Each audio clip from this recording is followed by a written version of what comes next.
It is my privilege today to report to the nation through this press conference on two matters of ongoing national interest.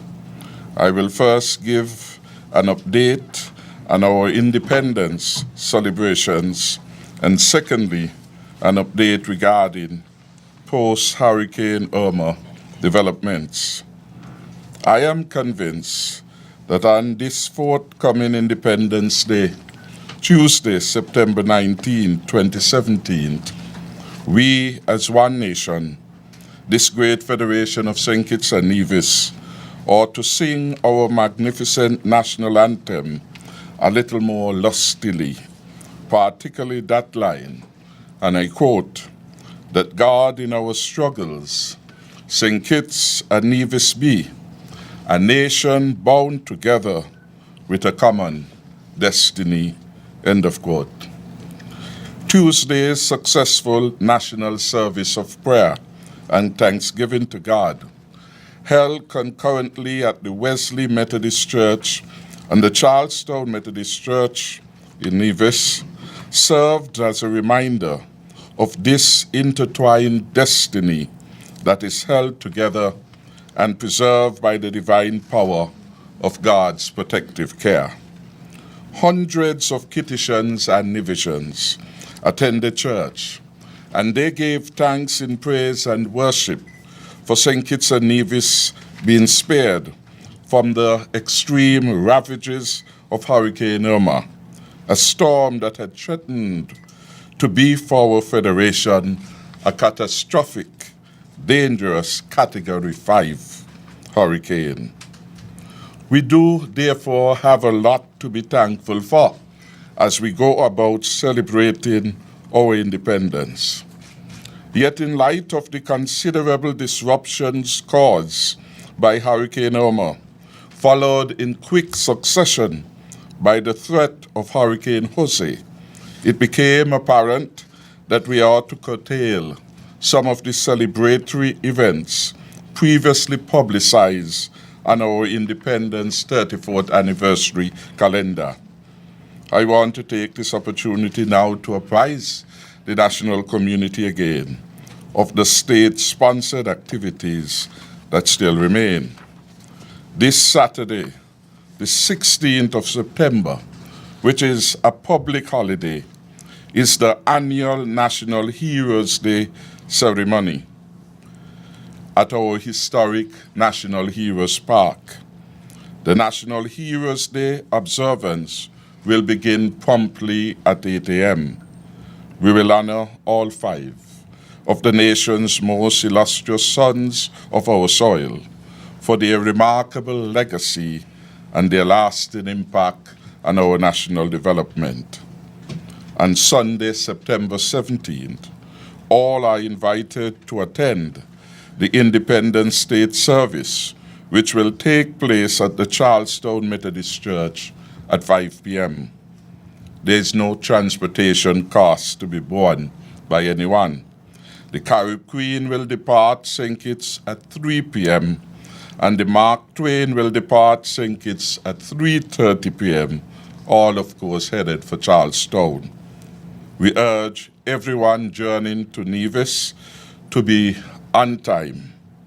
Please note that the ferries will return to St. Kitts after the state service.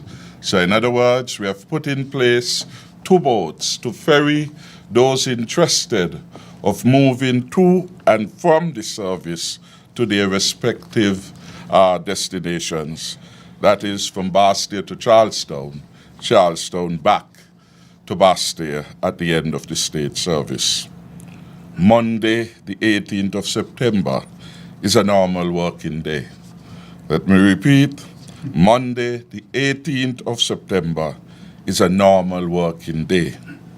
Tuesday, however, September 19th, will be a public holiday in commemoration of our 34th anniversary of independence.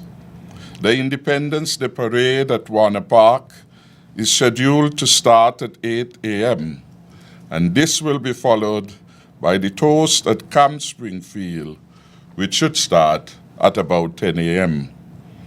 The Independence Cocktail Reception will be held under the distinguished patronage of His Excellency the Governor General at Government House starting at 7 p.m.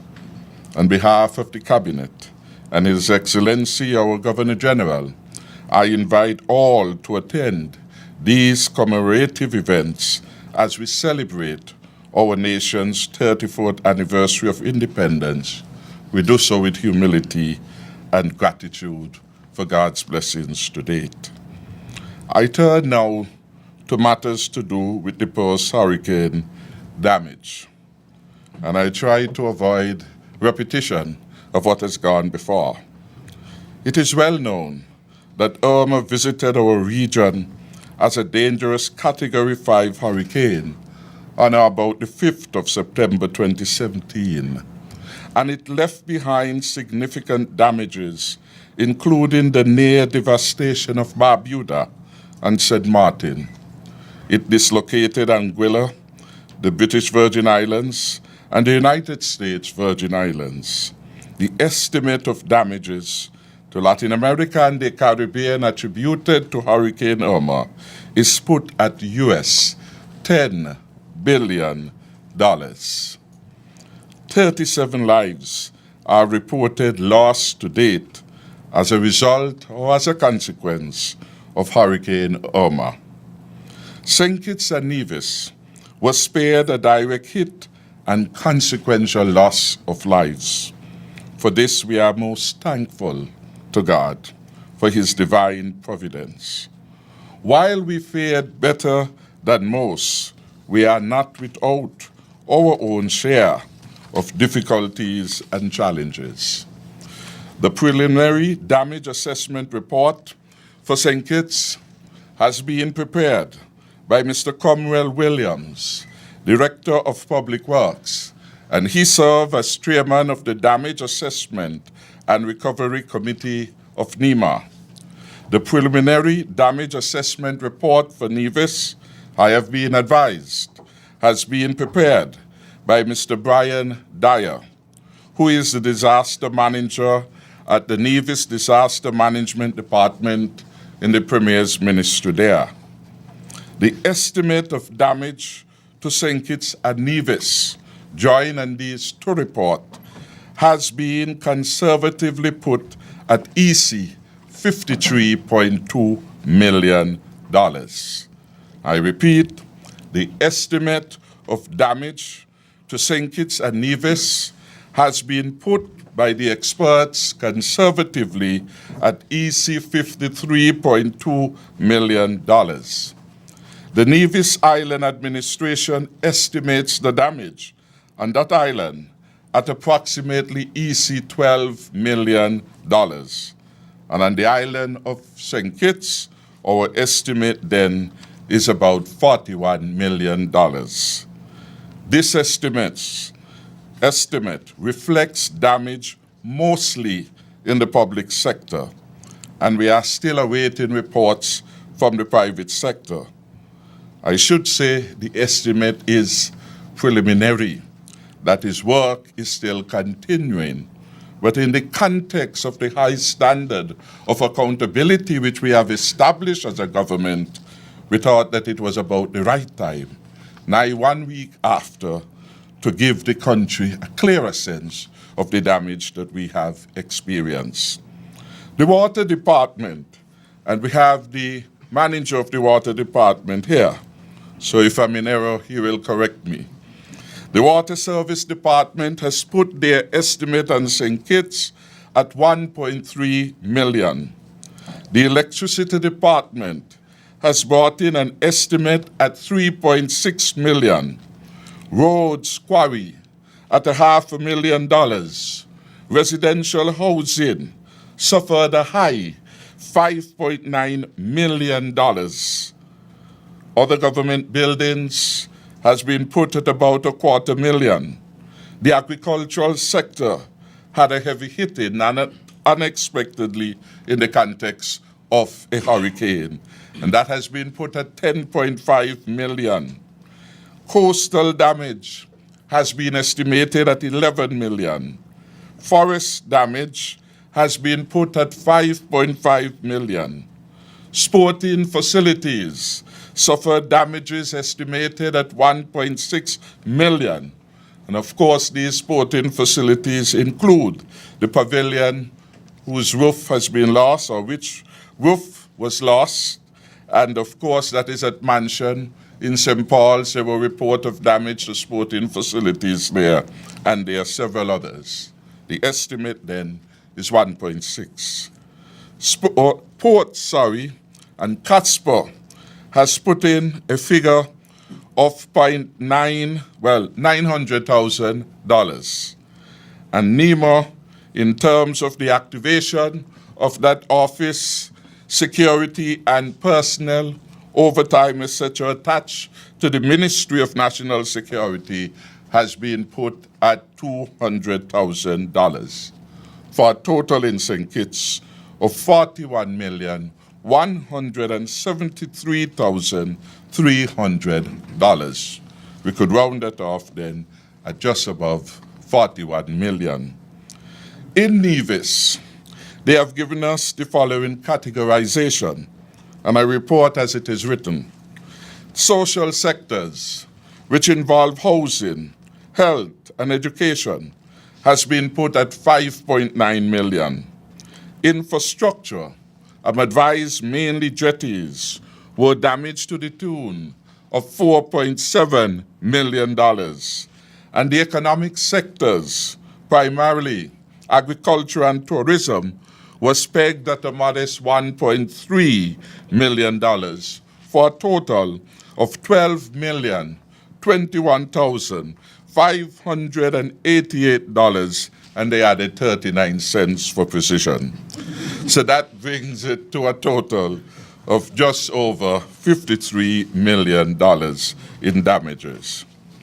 In relation to the housing stock, it's important to note that the damage to that sector was categorized in about 4 levels, from minor, which involved basically a loss of a few shingles, to very significant, where the structure could not be safely occupied without substantial repairs. And there was a 4th category in which very little was found, where the structure was completely uninhabitable. The National Housing Corporation, for its part, reported a number of homes all across St. Kitts were affected, but the largest numbers were returned in NEMA's districts, number 3, number 6, number 7, and number 8. 6, 7, and 8 detail the northeastern coastline of St. Kitts and Nevis. It's therefore not surprising that the bulk of residential and other damages were sustained there. For example, the damage to the Deep Fisheries Corp is embodied in that figure with respect to agriculture and marine resources. Agriculture and marine resources, their loss covered the loss of greenhouses, fruit trees, animal feed, crop fencing, pig pens, equipment, and hundreds of animals whose deaths were attributed to Hurricane Irma. There was also significant damage to agricultural feeder roads. This is almost a norm whenever there is that kind of bad weather. Indeed, it was more than bad weather. It was a most dangerous storm. The Department of Marine Resources reported significant damages, principally to the Fisheries Cooperative Building in Deep Bay and the breakwater facility in Old Road. That breakwater is something well known to the people on the western side. It had had its own challenges since it was attempted to be constructed many years back. And so ongoing work needs to be done there. Notwithstanding our own challenges, we have provided relief supplies to a number of islands, including St. Martin, French and Dutch, Saba, and Anguilla. Over the period 8 September to the 13th of September 2017, we permitted entry to 251 persons at our seaports. I repeat, 251 persons were permitted entry at our seaport. So this is a period immediately subsequent to the passage of Hurricane Irma. Of this number, 81 persons held U.S. passports. So these were persons coming in from other islands into St. Kitts. 42 of them held St. Kitts and Nevis passports. So those were our nationals coming back home. 42 held French passports. 36 held passports from the Netherlands. 15 held passports from India. I repeat, 15 only held passports from India. 7 held passports from Guyana. 1 held passport from Trinidad and Tobago. 4 held passports from Taiwan. And 7 held passport from Ireland. And 2 held passports from Russia. The others were 1 and so on. And so persons from all over the world came to St. Kitts, as it were, to find safe haven at this particular moment in time. And we thank God that we were in a position to offer this level of accommodation. Those are passengers strictly by sea. All passengers, and this is important to note in the context of some of the things we hear on radio, all passengers were processed by immigration officers, customs and excise officers. Health officials were on hand, including veterinary officers, and officers of the Canine Unit were also on hand for these arrivals. Immigration officials have reported that passengers had adequate documentation. I repeat, the immigration officials have reported that all these passengers had adequate documentation. When you hear reports that some people come in and they had nothing to all go so in relation to those who came here at our seaports. And equally, we would say the same pertain at the airport. In sum, due care and attention were paid to all incoming passengers from impacted countries. And we were able to do this without compromising our national security, without compromising our public health. That is why the full team of health professionals were there, available and in service. Important for us as a model member of the international community, we did all this processing while at the same time we preserved the human dignity of those who had come to our country at this a time of great need. The majority of the vessels brought passengers on trips were organized by Ross University School of Veterinary Medicine. I think the information I had was that one of their schools suffered damage in one of the islands, and they therefore wanted us to facilitate their in-transit outward, and so they came in. Four Seasons Resort, and there was Sunil Jihani, who also was involved in that exercise of organized entry of persons through vessels. We want to make the point that the Team Unity administration considered itself as a compassionate administration. The favor and the consideration which we show to others may one day be reciprocated tenfold to our citizens in their moments of distress. We should bear in mind that we have a heavy migrant population, and almost everywhere our citizens are, we would want them to be treated with respect, and all the humanitarian love and care be ushered their way by any host government.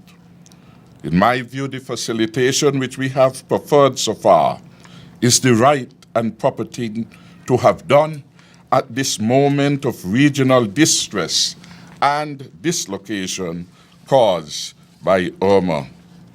We are able to be our brother's keeper as a result of God's providence, and we will do as much as we can. We offer further facilitation to the affected islands in the following other areas. I want to make the point too, just to clarify some mistruth, that none of these persons have applied nor any of them receive work permit. None of them. So we are not bringing persons here for them to be hidden away at Port Zante or in Charlestown or in any neck or cranny of the country. What we have done simply out of love, simply from the standpoint of human decency, that people who had come upon distress not of their own making should properly be facilitated at our shores and at our borders. None of them have requested work permits. None, therefore, has been accorded to any. I want to make the further point that our immigration laws, particularly as they relate to work permit, will never be compromised, particularly if it were to disadvantage any of our citizens. Our citizens always will have pride of place in St. Kitts and Nevis. To go back to the areas in which we have offered, and we have offered this to all the affected countries. We have said that our RLB International Airport can be used as a staging platform for relief efforts into St. Bart's, French and Dutch St. Martin, and St. Eustatius. We have said, secondly, that the Joseph and France Hospital and the other hospitals, we have 3 in St. Kitts, 1 in Nevis, they remain available should the need for health services be required. Truth be told, we were lucky to have passed through the storm without any injury and any loss of life occasioned by Hurricane Irma. The day after, when I visited Mary Charles, not one patient. Not one patient. So it will be good if our health facilities, which at many times are underutilized, could be put to productive use in service to humanity. And so we have made these, again, available. Secondary schools. Places will be available to accommodate displaced students in Anguilla, St. Martin, and the BVI, who are registered for the upcoming CXC exams. So therefore, we are making our schools available. I have discussed this today with the Permanent Secretary in the Ministry of Education. These persons will be offered free enrollment in our schools until their own high schools are ready to accommodate them. We have prioritized those who are about to write the CXC exam. Particularly during my visit in Anguilla, this was one area of concern that had emerged. What do we do? Because the only school in Anguilla, has been significantly damaged, maybe 90% of it. The government of Anguilla has said that they will be ready for October. That is as it is, a prediction, an expectation. But the parents and guardians are concerned that they may have a long time.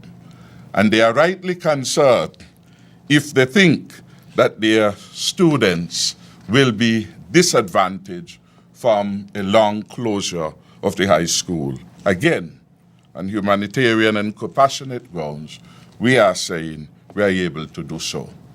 These things that we are offering to do are manageable. They will make a significant difference in the efforts to restore those countries now impacted to a state of normalcy. It is, in my view, in our interest to all that we reasonably can do to get these countries back to normalcy. For it's our interest. Our citizens are there. We want them to get on with their lives in an environment that conduces to healthy living. And so if we help these countries to get back on their feet again, our citizens and the wider community would benefit from this. Personnel, we are prepared to assist in the restoration of electricity supply to Anguilla and to any other requesting assistance, any of the other islands impacted requesting assistance. In our moment of great need, when persons here were becoming impatient, after a hurricane, not after a high wind, when electricity had gone out as a result of falling pole lines and poles, etc., it was the good government of St. Lucia that volunteered. Didn't let us come to ask. It volunteered the services of several persons to assist in the restoration of our electricity supply. I heard the Honourable Minister Ian Patrice Libert say that we are now 100% covered. Did I hear you right, sir?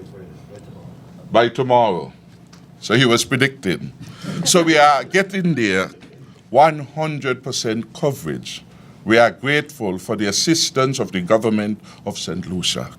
We want to return the favor to other countries similarly displaced as we were the recipient of the good graces of another country. Our Coast Guard assets, these will be made available to assist with the transportation to UNFORM-affected countries in a manner to be determined and requests from any of the affected member states. Of course, all of these things will be done in accordance with established protocol. These 5 areas of assistance I had proffered for consideration of the government of Anguilla when I visited yesterday and met with the Chief Minister and met with the Deputy Governor of Anguilla, both of whom have strong St. Kitts and Nevis ties.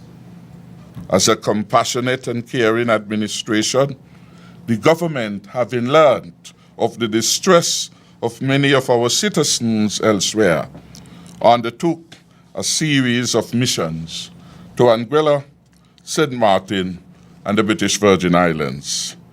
These visits were intended to provide support to our nationals there and to signal to the rest of the resident community that St. Kitts and Nevis stood in solidarity with them in this their hour of need. We were able to assess the situation on the ground and to relate directly with our people in a way that no second-hand version could have adequately substituted. Speaking from my own experience, the Chief Minister of Anguilla was very delighted that we had come to visit Anguilla. Our own nationals, over 100 of them, came at short notice to meet my delegation at the airport in Anguilla. That, in my view, is ample indication of how important our visit was to them. Over 100 of them came out. And Anguilla has all the challenges, fuel being rationed. So you could only get up to 20 US per day in gasoline because they're attempting to spread that for as long as they could, particularly since one of the tanks, I gather, had suffered damage. So our people then brave a lot to come to here and, as it were, to fraternize, to explain to us their situation, and we benefited tremendously from that first-hand interaction. This is not what somebody would have put up on social media. This is what we went, looked, saw, interacted, and now for sure was happening. All of our nationals were encouraged, and I believe their own confidence in the ability to weather the storm was boosted by our interaction. In fact, several of them said so. The chief minister told me that. He said, your people really appreciated your visit, and so did my government. As I went through Anguilla, the valley, and the outskirts with him, he was introducing us to almost everybody. Come see, the Prime Minister of St. Kitts has come. And the Minister, Patrice Liebert, was with him, and the Governor was with him. He was attempting again to build the confidence of his people.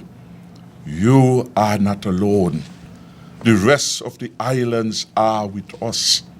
And so it is important that we are able to do these things for one another.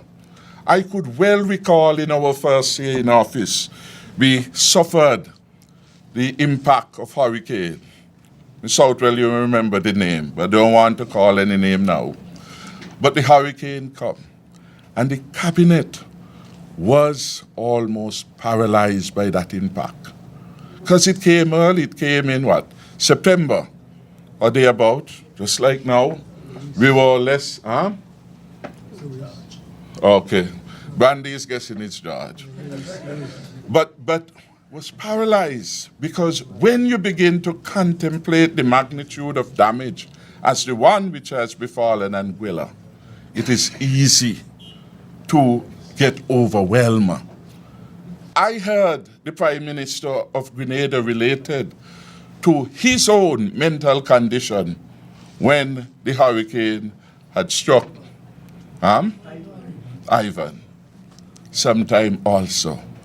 And as he spoke about his own despondence, his own depression, if you will, as a consequence of the enormity, it was the coming to him of persons from the region speaking to him that helped to get him to do what a leader must do. Lead, inspire confidence, give the people the sense that they can do it. They can take up their stripes, as it were, and they can move on. And so I know what a tremendous boost this was to our people and to those in the administration. We sat with the governor, deputy governor, in his own private meeting with the cabinet secretaries. I could see some of them, a lady there, a gentleman there, he seemed to have been a lay pastor. And I thought, this government can't be so bad if you have a man of God there as a permanent secretary. And we all were talking and sharing notes and trying to understand the nature of their difficulty. And so they took us into their confidence. And as I said, we had a very good meeting. In the spirit of the OECS engagement then, we went to those islands because St. Kitts and Nevis government wanted to hear from our nationals, to ascertain their needs, and to see firsthand how they were coping in the aftermath of what for them must have been a traumatic life event. The psychology of our nationals receiving the assurance of their leaders can never be underestimated in a time like this. Indeed, the joy and love exhibited yesterday, some of which Minister Liebert was moved to capture on his own cell phone by our nationals, provided us with greater certainty as to the value of our presence with our people, being grounded with them, assuring them, the God that spared your life, not going to leave you.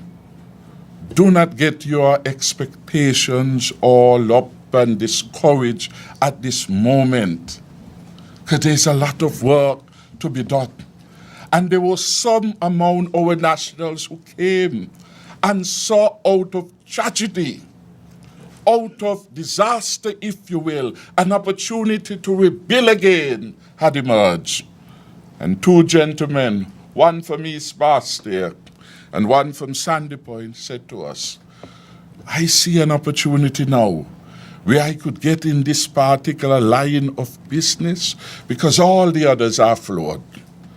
I must be the only one who was spared in this general area, but I will need some financing, some loan support. How would you help us? Said to Minister Leiber, take note, this gentleman.